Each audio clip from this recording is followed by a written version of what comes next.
ज्योतिबा चैत्र यात्रेनंतर स्वच्छतेचा महाअभियान 35 टन कचरा हटवून दिला स्वच्छतेचा संदेश। कोल्हापूर जिल्ह्यातील वाडी रत्नागिरी येथे 1 एप्रिल रोजी ज्योतिबाची चैत्र यात्रा उत्साहामध्ये संपन्न झाली। महाराष्ट्रासह कर्नाटक राज्यातून लाखो भाविक या यात्रेला हजेरी लावली। मात्र यात्रा संपल्यानंतर ज्योतिबा डोंगर परिसरात मोठ्या प्रमाणावर कचरा झाला होता। याच पार्श्वभूमीवर आज स्वच्छतेचा मोठा उपक्रम राबवण्यात आला। यात्रा संपन्न झाल्यानंतर भाविक परतीच्या मार्गाला लागले असताना ज्योतिबा डोंगरावर प्लास्टिक, अन्नपदार्थांचे अवशेष आणि इतर कचऱ्याचे प्रमाण वाढले होते। या पार्श्वभूमीवर डॉक्टर श्री नानासाहेब धर्माधिकारी प्रतिष्ठान रेवदंडा यांच्या वतीनं भव्य स्वच्छता अभियान राबवण्यात आले। महाराष्ट्र राज्याचे स्वच्छता दूत डॉक्टर आप्पासाहेब धर्माधिकारी यांच्या मार्गदर्शनाखाली हा उपक्रम पार पडला। या स्वच्छता मोहिमेत ज्योतिबा डोंगरावरील सुमारे 8 किलोमीटर मुख्य रस्ते, पायरी मार्ग, पार्किंग क्षेत्र आणि गावभाग असा तब्बल 34 एकर परिसर स्वच्छ करण्यात आला। प्रतिष्ठानचे तब्बल 1122 स्वयंसेवक या मोहिमेमध्ये सहभागी झाले होते। त्यांच्या एकत्रित प्रयत्नातून सुमारे 35 टन इतका कचरा गोळा करून परिसर स्वच्छ करण्यात आला।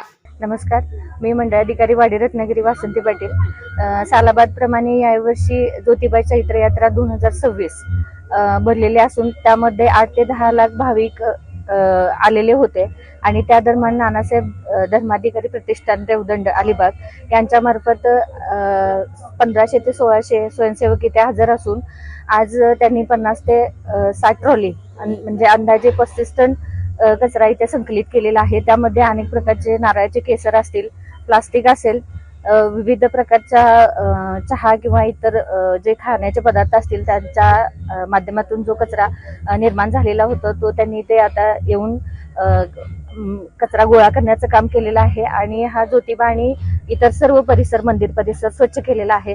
त्यांचं काम खूप उल्लेखनीय आहे, कारण इथं कचऱ्याच्या माध्यमातून अनेक रोगराई प्रसारित होण्याची शक्यता खूपच असते आणि तो कचरा संकलित करण्याचं खूप मोठ्या प्रमाणात काम त्यांनी चांगलं केलेलं आहे। धन्यवाद। देशाने मला काय दिले यापेक्षा मी देशाला काय दिले पाहिजे या विचारातून प्रेरणा घेत हा उपक्रम राबवण्यात आला। याशिवाय प्रतिष्ठानतर्फे ज्योतिबा परिसरात 2000 वृक्षांची लागवड करण्यात आली असून गेल्या 4 वर्षांपासून त्यांच्या संगोपनाचे काम सातत्याने सुरू आहे। दर आठवड्याला 250 ते 300 स्वयंसेवक वृक्षांची देखभाल करत आहेत।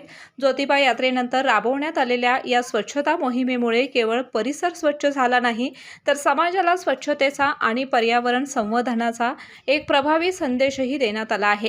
केके न्यूज साठी ज्योतिबा डोंगरहून सनी काळे।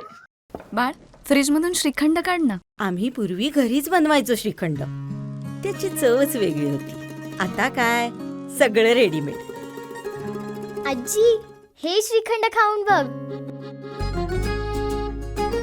आज तुझ्या आईनं घरीच बनवलं की काय? हे आहे गोकुळचं श्रीखंड, अगदी जिभेवर रेंगाळणार। जिभेवरच नाही तर मनावरही रेंगाळणार। गोकुळ श्रीखंड, मनावर रेंगाळणार।